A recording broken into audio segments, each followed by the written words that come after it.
ولا ظلم ولا معاصي. وهذه دولة الإمام المهدي سلام الله عليه، وهذه العاقبة. إن العاقبة للمتقين. العاقبة ماذا تعني؟ الإمام أبو جعفر الباقر يقول العاقبة هي حكومتنا أهل البيت، آخر حكومة على الأرض يمكن تستمر مليارات السنين. لا تسمع لمن يقول لك الإمام المهدي يحكم 7 سنين أو 70 سنة وتجي مرة عجوز تضربه بطاق رحة وتقتله. هذا كلام سخيف ما في معنى. كل الأنبياء ينتظرون الإمام المهدي، رسول الله ينتظر حكومة الإمام المهدي، علي بن أبي طالب، الكون كله.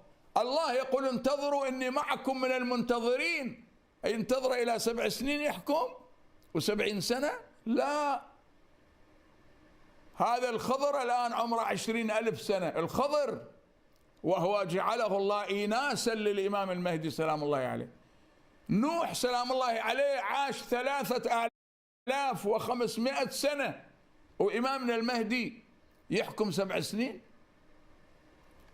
تأملوا أحبابي، أرجوكم خذوا الأمور بحقائقها. الله أنزل القرآن ليحكم العالم، ما أنزل القرآن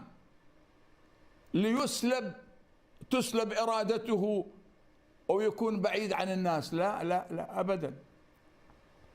وهذا الإمام سلام الله عليه سيملأ الأرض قسطا وعدلا بعدما ملئت ظلما وجورا.